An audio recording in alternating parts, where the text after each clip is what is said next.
This is an English edition of Dalsan TV. My name is Abdulrazak Ali. Now let's take a look at some of the stories that are making headlines here in Somalia. At least 9 Al-Shabaab militants killed in Bay region. Somali cabinet ratifies Somalia-Tanzania agreements in weekly session. Somalia and China discuss deepening bilateral cooperation.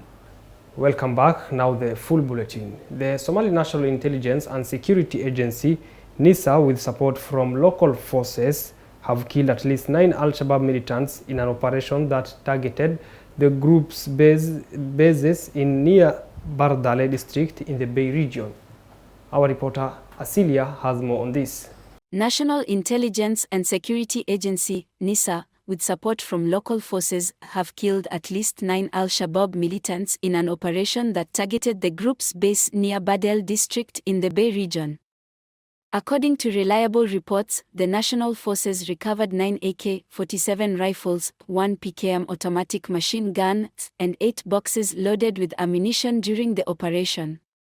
The Somalia has stated that it will intensify its offensive against the militants across various regions of Somalia in order to liberate more areas which have been under the militants' control and restore peace for all Somali people. President Hassan Sheikh Mohamud promised a total war against Al-Shabaab fighters and said that it was time to come together to defeat the enemy. Now, the Somali cabinet, during its weekly meeting in the capital Mogadishu, has given its nod to 3 pivotal agreements with Tanzania. The session, presided over by the Prime Minister of the Federal Government of Somalia, Mr. Hamza Abdi Barre, marked a milestone in the ongoing cooperation between the two nations. The Somali cabinet, during its weekly meeting, has given its nod to 3 pivotal agreements with Tanzania. The session, presided over by Prime Minister Hamza Abdi Barre, marked a milestone in the ongoing cooperation between the two nations. The agreements encompass a broad range of areas, including a general cooperation agreement aimed at enhancing mutual interests, a prisoner transfer agreement to facilitate the repatriation of incarcerated individuals, and a tourism cooperation agreement set to boost travel and cultural exchange between Somalia and Tanzania. In addition to these accords, the Council of Ministers also reviewed and discussed reports from the Ministries of Internal Security and Defense.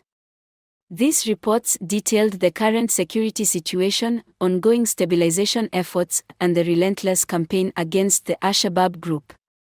The approval of these agreements signifies a forward leap in the diplomatic and strategic partnership between Somalia and Tanzania, promising a future of shared prosperity and security.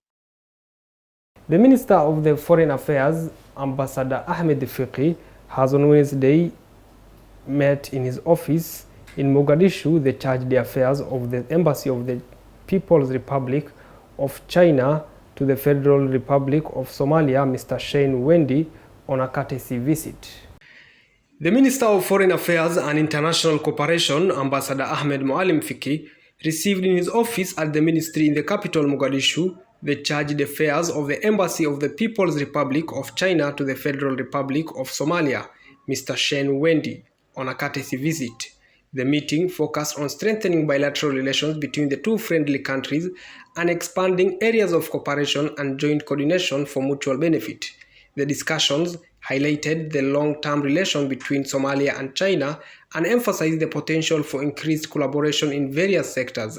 Both sides expressed their commitment to nurturing and advancing their partnership to address regional and international challenges together.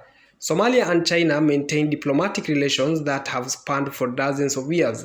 China supports Somalia in different areas including security, economy, and national development, and has been involved in activities aimed at revitalizing critical institutional growth in the East African nation reeling from decades of civil war that has stagnated development and crippled essential sectors.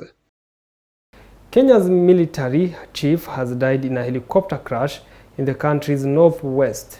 The President of the Republic of Kenya, Mr. William Ruto, has confirmed. Kenya's military chief, General Francis Ogola, died in a helicopter crash on Thursday, along with 9 others. They were on a helicopter which President William Ruto said crashed right after takeoff after visiting troops fighting cattle rustling. The bodies of the dead were returned to Nairobi late on Thursday. 2 soldiers survived the crash and were in hospital, according to Ruto. He added that an air investigation team is working to determine the cause of the crash. Our motherland has lost one of her most valiant generals. We have also lost gallant officers. Ogolla was appointed by Ruto last year to lead the military. At the time, the president accused him of involvement in a plot to overturn the 2022 presidential election results.